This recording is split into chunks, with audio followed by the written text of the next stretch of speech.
Hi friends, Jesus with us ಚಾನೆಲ್ಗೆ ನಿಮಗೆ ಮತ್ತೆ ಸ್ವಾಗತ. ದಯವಿಟ್ಟು ವಿಡಿಯೋವನ್ನು ಸ್ಕಿಪ್ ಮಾಡದೆ ಪೂರ್ತಿ ನೋಡಿ ದೇವರ ವಾಕ್ಯವನ್ನು ಸಂಪೂರ್ಣ ತಿಳಿಯುವಿರಿ. ನೀವು ಫಸ್ಟ್ ಟೈಮ್ ನಮ್ಮ ಚಾನೆಲ್ಗೆ ಬಂದಿದ್ದಾರೆ, ದಯವಿಟ್ಟು ಸಬ್ಸ್ಕ್ರೈಬ್ ಮಾಡಿ. ವಿಡಿಯೋವನ್ನು ಲೈಕ್ ಮಾಡಿ, ವಿಡಿಯೋವನ್ನು ನಿಮ್ಮ ಸ್ನೇಹಿತರಿಗೆ ಶೇರ್ ಮಾಡಿ. ನಿಮ್ಮಿಂದ ನಮಗೆ ಹೊಸ ವಿಡಿಯೋ ಮಾಡಲು ಸ್ಫೂರ್ತಿ ಸಿಗುತ್ತದೆ.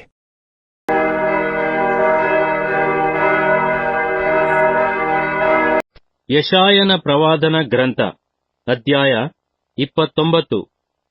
ಯೆರೂಸಲೇಮಿನ ಮುಂದಿನ ಕಷ್ಟವೂ ಅದರ ನಿವಾರಣೆಯೂ.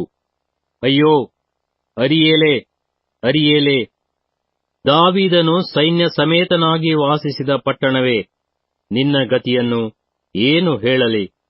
ಈ ವರುಷಕ್ಕೆ ಮುಂದಿನ ವರುಷವನ್ನು ಸೇರಿಸಿರಿ, ಹಬ್ಬಗಳು ಸುತ್ತಿ ಬರಲಿ. ಆಮೇಲೆ ನಾನು ಅರಿಯೇಲನ್ನು ಬಾಧಿಸುವೆನು, ಅರಿಚಾಟ ಕಿರಿಚಾಟವಾಗುವುದು.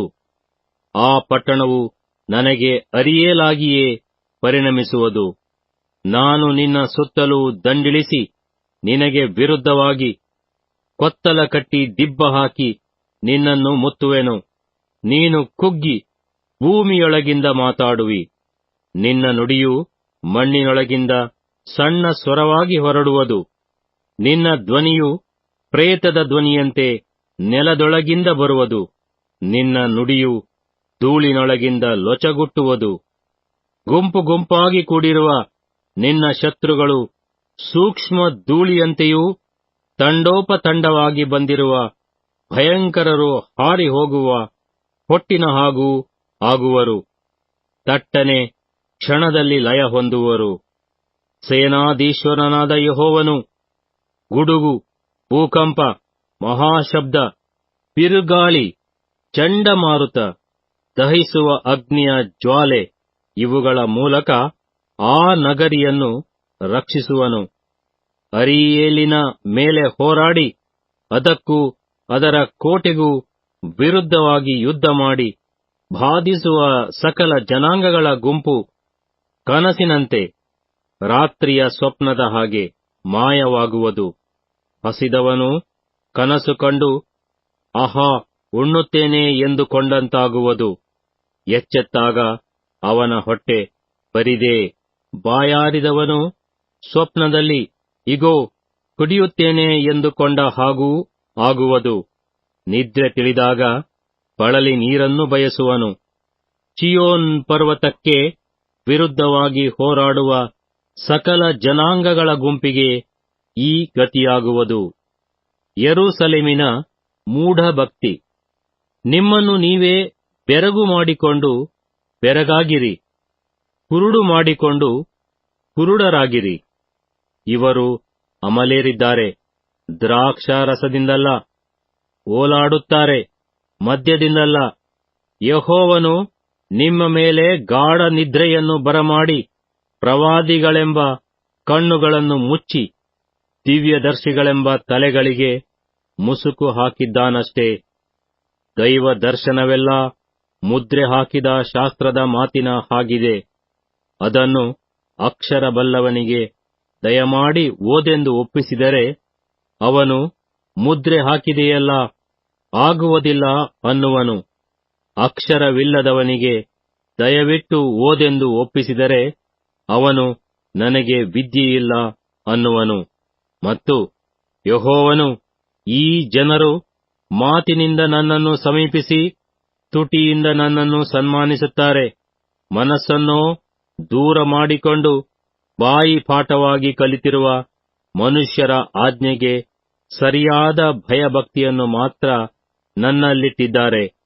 ಹೀಗಿರುವುದರಿಂದ ನಾನು ಈ ಜನರ ಮಧ್ಯದಲ್ಲಿ ಅಧಿಕಾಶ್ಚರ್ಯವೂ ಅದ್ಭುತವೂ ಆದ ಕಾರ್ಯವನ್ನು ಇನ್ನೂ ಮಾಡುವೆನು.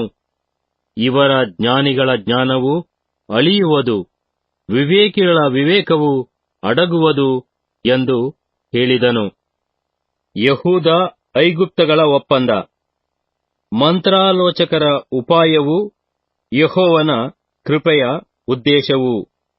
ತಮ್ಮ ಆಲೋಚನೆಯನ್ನು ಯೆಹೋವನಿಗೆ ಮರೆಮಾಚುವುದಕ್ಕೆ ಅಗಾಧೋಪಾಯ ಮಾಡಿ ನಮ್ಮನ್ನು ಯಾರು ನೋಡಿಯಾರು, ಯಾರು ತಿಳಿದಾರು ಅಂದುಕೊಂಡು ಕತ್ತಲಲ್ಲೇ ತಮ್ಮ ಕೆಲಸಗಳನ್ನು ನಡೆಸುವವರ ಗತಿಯನ್ನು ಏನು ಹೇಳಲಿ?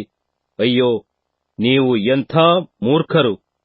ಕುಂಬಾರನು ಮಣ್ಣೆನಿಸಿಕೊಂಡಾನೇ, ಕಾರ್ಯವು ಕರ್ತೃವನ್ನು ಕುರಿತು ಅವನು ನನ್ನನ್ನು ಮಾಡಲಿಲ್ಲ ಎಂದುಕೊಂಡೀತೆ. ನಿರ್ಮಿತವಾದದ್ದು ನಿರ್ಮಿಸಿದವನ ವಿಷಯವಾಗಿ ಅವನಿಗೆ ವಿವೇಕವಿಲ್ಲ ಎಂದೀತೆ. ಅತ್ಯಲ್ಪ ಕಾಲದೊಳಗೆ ಲೆಬನೋನ್ ಅರಣ್ಯವು ತೋಟವಾಗುವುದು. ಈಗಿನ ತೋಟವು ಆಗಿನವರಿಗೆ ಅರಣ್ಯವಾಗಿ ಕಾಣಿಸುವುದು. ಆ ದಿನದಲ್ಲಿ ಕಿವುಡರು ಶಾಸ್ತ್ರದ ಮಾತುಗಳನ್ನು ಕೇಳುವರು. ಮೊಬ್ಬು ಕತ್ತಲುಗಳಲ್ಲಿಯೂ ಕುರುಡರ ಕಣ್ಣು ಕಾಣುವುದು. ದೀನರು ಯೆಹೋವನಲ್ಲಿ ಹೆಚ್ಚು ಹೆಚ್ಚಾಗಿ ಆನಂದಿಸುವರು. ಬಡವರು ಇಸ್ರಾಯೇಲ್ಯರ ಸದಮಲ ಸ್ವಾಮಿಯಲ್ಲಿ ಉಲ್ಲಾಸಿಸುವರು. ಏಕೆಂದರೆ ಭಯಂಕರರು ನಿಶ್ಶೇಷವಾಗುವರು, ಧರ್ಮನಿಂದಕರು ನಿರ್ನಾಮವಾಗುವರು. ಅಪಸಾಕ್ಷಿಯಿಂದ ತಪ್ಪು ಹೊರಿಸುವವರು, ಚಾವಡಿಯಲ್ಲಿ ದೋಷವನ್ನು ಖಂಡಿಸುವವನಿಗೆ ಉರುಲೊಡ್ಡುವವರು, ನ್ಯಾಯವಂತನ ನ್ಯಾಯವನ್ನು ಸುಮ್ಮನೆ ತಪ್ಪಿಸುವವರು ಆಗಿರುವ ಅಧರ್ಮ ನಿರತರೆಲ್ಲ ನಿರ್ಮೂಲರಾಗುವರು. ಹೀಗಿರಲು ಅಬ್ರಹಾಮನನ್ನು ಉದ್ಧರಿಸಿದ ಯೆಹೋವನು ಯಾಕೋಬನ ಮನೆತನದ ವಿಷಯವಾಗಿ ಯಾಕೋಬ್ಯರು ಇನ್ನು ನಾಚಿಕೆಗೆ ಈಡಾಗುವರು. ಅವರ ಮುಖವು ಇನ್ನು ಬಾಡದು. ಯಾಕೋಬ ವಂಶದವರು ತಮ್ಮ ಮಧ್ಯದಲ್ಲಿ ನಾನು ನಡೆಸುವ ಕೆಲಸವನ್ನು ನೋಡಿ ನನ್ನ ನಾಮವೇ ಆರಾಧನೆಗೆ ಅರ್ಹವೆಂದು ಪ್ರತಿಷ್ಠಿಸುವರು. ಹೌದು, ಯಾಕೋಬ್ಯರ ಸದಮಲ ಸ್ವಾಮಿಯನ್ನು ಪ್ರತಿಷ್ಠೆಪಡಿಸಿ ಇಸ್ರಾಯೇಲ್ಯರ ದೇವರಿಗೆ ನಡುಗುವರು. ತಪ್ಪಿದ ಹೃದಯವುಳ್ಳವರೆಲ್ಲರೂ ವಿವೇಕಿಗಳಾಗುವರು, ಗುಣುಗುಟ್ಟುವರು, ಉಪದೇಶವನ್ನು ಗಮನಿಸುವರು ಎಂದು ಹೇಳುತ್ತಾನೆ. ಯೆಶಾಯನ ಪ್ರವಾದನ ಗ್ರಂಥ, ಅಧ್ಯಾಯ 30. ಐಗುಪ್ತದ ಸಹಾಯ ವ್ಯರ್ಥವೆಂಬುದು. ಯೆಹೋವನು ಹೀಗೆ ನುಡಿಯುತ್ತಾನೆ, ದ್ರೋಹಿಗಳಾದ ನನ್ನ ಮಕ್ಕಳ ಗತಿಯನ್ನು ಏನು ಹೇಳಲಿ? ಇವರು ನನ್ನನ್ನು ಕೇಳದೆ ಒಂದು ಆಲೋಚನೆಯನ್ನು ಸಾಗಿಸಿ ನನ್ನ ಆತ್ಮ ಪ್ರೇರಿತರಾಗದೆ ಉಪಾಯವನ್ನು ನೇಯ್ದು ಪಾಪದ ಮೇಲೆ ಪಾಪವನ್ನು ಸೇರಿಸಿಕೊಂಡಿದ್ದಾರೆ. ಫರೋಹನ ಆಶ್ರಯವನ್ನು ಪಡೆದು ಐಗುಪ್ತವನ್ನು ಮರೆ ಹೋಗಬೇಕೆಂದು ನನ್ನ ಮಾತನ್ನು ಕೇಳದೆ ಐಗುಪ್ತಕ್ಕೆ ಪ್ರಯಾಣವಾಗಿ ಹೊರಟಿದ್ದಾರೆ. ಆದ ಕಾರಣ ಫರೋಹನ ಆಶ್ರಯದಿಂದ ನಿಮಗೆ ನಾಚಿಕೆ, ಐಗುಪ್ತವನ್ನು ಮರೆ ಹೋಗುವುದರಿಂದ ಅವಮಾನ. ಆ ಫರೋಹನ ಸಾಮಂತ ರಾಜರು ಚೋವನಿನಲ್ಲಿದ್ದರೂ, ಅವನ ದೂತರು ಹಾನೇಸಿನ ತನಕ ಸೇರಿದರೂ ಸಹಾಯವನ್ನು ಪ್ರಯೋಜನವನ್ನು ಮಾಡಲಾರದೆ ನಾಚಿಕೆಯನ್ನು ಅವಮಾನವನ್ನು ಉಂಟು ಮಾಡುವ ವ್ಯರ್ಥವಾದ ಈ ಜನಾಂಗದ ವಿಷಯವಾಗಿ ಎಲ್ಲರೂ ಲಜ್ಜೆಪಡುವರು. ದಕ್ಷಿಣ ಸೀಮೆಯ ನೀರಾನೆಯ ವಿಷಯವಾದ ದೈವೋಕ್ತಿ. ರಾಯಭಾರಿಗಳು ಕತ್ತೆಗಳ ಬೆನ್ನುಗಳ ಮೇಲೆ ತಮ್ಮ ಧನವನ್ನು, ಒಂಟೆಗಳ ಡುಬ್ಬಗಳ ಮೇಲೆ ತಮ್ಮ ದ್ರವ್ಯವನ್ನು ಹೊರಿಸಿಕೊಂಡು ಮೃಗೇಂದ್ರ, ಸಿಂಹ, ವಿಷಸರ್ಪ, ಹಾರುವ ಉರಿಮಂಡಲ ಇವುಗಳಿಂದ ಭಯಂಕರವಾಗಿಯೂ ಶ್ರಮ ಸಂಕಟಗಳನ್ನು ಉಂಟು ಮಾಡುವುದಾಗಿಯೂ ಇರುವ ದೇಶದ ಮಾರ್ಗವಾಗಿ ನಿಷ್ಪ್ರಯೋಜನವಾದ ಜನಾಂಗದ ಬಳಿಗೆ ಹೋಗುತ್ತಾರೆ. ಐಗುಪ್ತದ ಸಹಾಯವು ವ್ಯರ್ಥವೇ ವ್ಯರ್ಥ.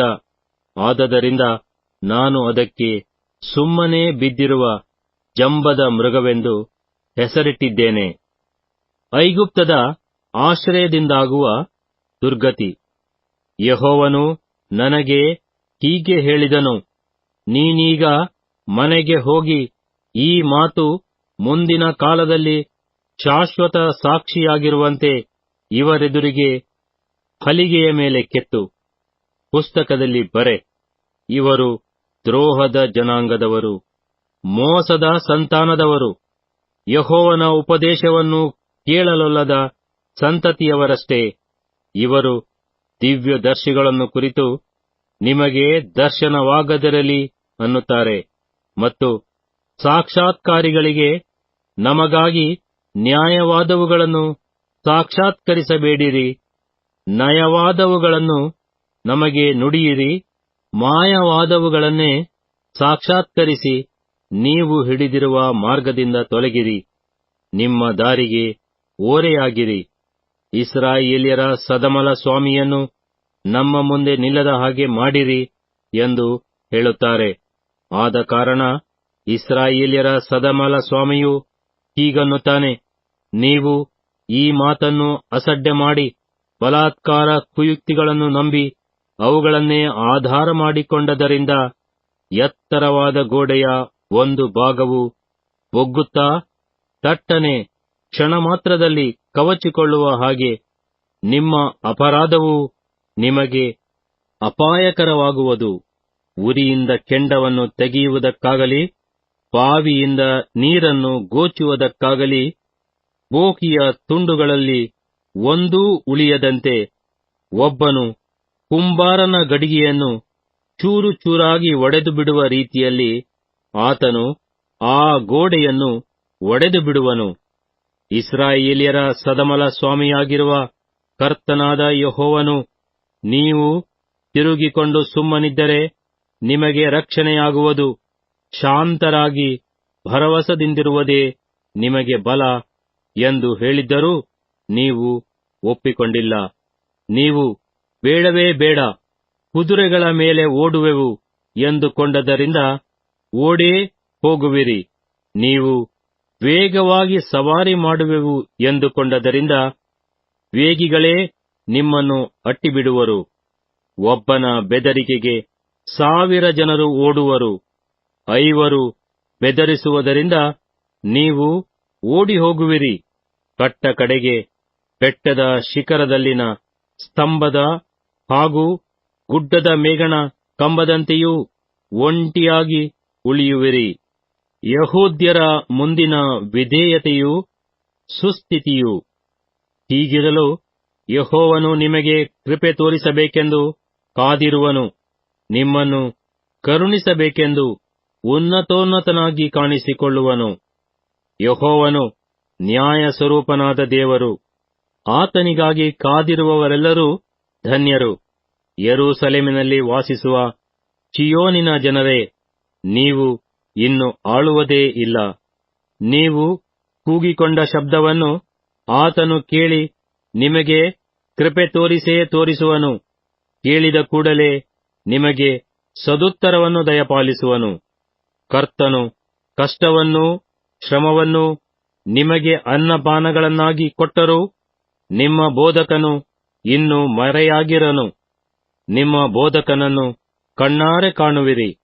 ನೀವು ಬಲಕ್ಕಾಗಲಿ ಎಡಕ್ಕಾಗಲಿ ತಿರುಗಿಕೊಳ್ಳುವಾಗ ಇದೇ ಮಾರ್ಗ, ಇದರಲ್ಲೇ ನಡೆಯಿರಿ ಎಂದು ನಿಮ್ಮ ಹಿಂದೆ ಆಡುವ ಮಾತು ನಿಮ್ಮ ಕಿವಿಗೆ ಬೀಳುವುದು. ಕೆತ್ತಿದ ನಿಮ್ಮ ವಿಗ್ರಹಗಳ ಬೆಳ್ಳಿಯ ಕವಚಗಳನ್ನು, ಎರಕದ ನಿಮ್ಮ ಬೊಂಬೆಗಳ ಬಂಗಾರದ ಮುಲಾಮನ್ನು ನೀವು ಹೊಲಸು ಮಾಡಿ ಆ ವಿಗ್ರಹಗಳನ್ನು ತೊಲಗಿ ಎಂದು ಹೊಲೆಯಂತೆ ಬಿಸಾಟು ಬಿಡುವಿರಿ. ಆಗ ನೀವು ಹೊಲದಲ್ಲಿ ಬೀಜ ಬಿತ್ತುವುದಕ್ಕೆ ಆತನು ಬಿತ್ತನೆಯ ಮಳೆಯನ್ನು ದಯಪಾಲಿಸುವನು. ನೆಲದ ಬೆಳೆಯಿಂದ ಸಾರವಾದ ಆಹಾರವನ್ನು ಸಮೃದ್ಧಿಯಾಗಿ ಒದಗಿಸುವನು. ಆ ದಿನದಲ್ಲಿ ನಿಮ್ಮ ಮಂದೆಗಳು ದೊಡ್ಡ ದೊಡ್ಡ ಕಾವಲುಗಳಲ್ಲಿ ಮೇಯುವವು. ಹೊಲಗೇಯುವ ಎತ್ತು ಕತ್ತೆಗಳು ಮೊರದಿಂದಲೂ ಕವೇ ಕೋಲಿನಿಂದಲೂ ತೂರಿದ ಉಪ್ಪುಪ್ಪಾದ ಮೇವನ್ನು ತಿನ್ನುವವು. ಬುರುಜುಗಳು ಬಿದ್ದು ಹೋಗುವ ಮಹಾಸಂಹಾರದ ದಿನದಲ್ಲಿ ಪ್ರತಿಯೊಂದು ಉನ್ನತ ಪರ್ವತದಲ್ಲಿಯೂ ಎತ್ತರವಾದ ಗುಡ್ಡದಲ್ಲಿಯೂ ತೊರೆಗಳು, ನೀರಿನ ಕಾಲುವೆಗಳು ಹರಿಯುತ್ತಿರುವವು. ಇದಲ್ಲದೆ ಯೆಹೋವನು ತನ್ನ ಜನರ ವ್ರಣವನ್ನು ಕಟ್ಟಿ ಅವರ ಪೆಟ್ಟಿನ ಗಾಯವನ್ನು ಗುಣಮಾಡುವ ದಿವಸದಲ್ಲಿ ಚಂದ್ರನ ಬೆಳಕು ಸೂರ್ಯನ ಬೆಳಕಿನಂತಿರುವುದು ಮತ್ತು ಸೂರ್ಯನ ಬೆಳಕು 7ರಷ್ಟು ಹೆಚ್ಚಿ 7 ದಿನಗಳ ಬೆಳಕಿನಂತಾಗುವುದು. ಯೆಹೋವನಿಂದ ಅಶ್ಶೂರ್ಯರಿಗಾದ ವಿನಾಶ. ಇಗೋ, ಯೆಹೋವ ನಾಮಧೇಯನು ದೂರದಿಂದ ಬರುತ್ತಾನೆ. ಆತನ ಕೋಪವು ಉರಿಯುತ್ತಿದೆ, ಅದರಿಂದೇಳುವ ಹೊಗೆಯು ದಟ್ಟವಾಗಿದೆ. ಆತನ ತುಟಿಗಳು ರೋಷದಿಂದ ತುಂಬಿವೆ, ಆತನ ನಾಲಿಗೆಯು ನುಂಗುವ ಅಗ್ನಿ. ಆತನ ಶ್ವಾಸವು ತುಂಬಿ ತುಳುಕಿ ಕಂಠದ ಮಟ್ಟಿಗೂ ಏರುವ ತೊರೆ. ಜನಾಂಗಗಳನ್ನು ಏನೂ ಉಳಿಸದ ಜರಡಿಯಿಂದ ಜಾಲಿಸುವುದಕ್ಕೆ ಬರುತ್ತಾನೆ. ದಾರಿ ತಪ್ಪಿಸುವ ಕಡಿವಾಣವು ಜನಗಳ ಕಟಬಾಯಲ್ಲಿರುವುದು. ನೀವೋ ಹಬ್ಬದ ಸೌರಣೆಯ ರಾತ್ರಿಯಲ್ಲೋ ಎಂಬಂತೆ ಹಾಡುವಿರಿ. ಇಸ್ರಾಯೇಲ್ಯರ ಶರಣನ ಸಾನ್ನಿಧ್ಯವನ್ನು ಬಯಸಿ ಯೆಹೋವನ ಪರ್ವತಕ್ಕೆ ಪಿಳ್ಳಂಗೋವಿಯ ನಾದದೊಡನೆ ಹೋಗುವವನಂತೆ ಹೃದಯಾನಂದ ಪಡುವಿರಿ. ಆಗ ಯೆಹೋವನು ತನ್ನ ಗಂಭೀರವಾದ ಧ್ವನಿಯನ್ನು ಕೇಳಮಾಡಿ, ತೀವ್ರ ಕೋಪ, ಕಬಳಿಸುವ ಅಗ್ನಿಜ್ವಾಲೆ, ಬಿರಿದ ಮೋಡ, ಅತಿವೃಷ್ಟಿ, ಕಲ್ಮಳೆ ಇವುಗಳಿಂದ ತನ್ನ ಶಿಕ್ಷಾಹಸ್ತವನ್ನು ತೋರ್ಪಡಿಸುವನು. ಹೀಗೆ ಯೆಹೋವನು ದಂಡದಿಂದ ದಂಡಿಸುವಾಗ ಅಶ್ಶೂರ್ಯರು ಆತನ ಧ್ವನಿಯಿಂದಲೇ ಭಂಗಪಡುವರು ಮತ್ತು ಯೆಹೋವನು ಸಂಕಲ್ಪಿಸಿದ ದಂಡದ ಪ್ರತಿಯೊಂದು ಪೆಟ್ಟೂ ದಮ್ಮಡಿ ಕಿನ್ನರಿಗಳ ನಾದದೊಡನೆ ಅವರ ಮೇಲೆ ಬೀಳುವುದು. ಆತನು ಅವರೊಂದಿಗೆ ಹೋರಾಡುತ್ತಾ ಕೈಬೀಸಿ ಯುದ್ಧ ಮಾಡುವನು. ಪುರಾತನ ಕಾಲದಿಂದಲೂ ಅಗ್ನಿಕುಂಡವು ಸಿದ್ಧವಾಗಿದೆ. ಹೌದು, ರಾಜನಿಗೆ ಅಣಿಯಾಗಿದೆ. ಅದನ್ನು ಆಳವಾಗಿಯೂ ಅಗಲವಾಗಿಯೂ ಮಾಡಿದ್ದಾನೆ. ಅದರಲ್ಲಿನ ಚಿತೆಯೊಳಗೆ ಬೆಂಕಿಯೂ ಬೇಕಾದಷ್ಟು ಕೊರಡುಗಳೂ ಇವೆ. ಯೆಹೋವನ ಶ್ವಾಸವು ಗಂಧಕದ ಪ್ರವಾಹದೋಪಾದಿಯಲ್ಲಿ ಅದನ್ನು ಉರಿಸುವುದು.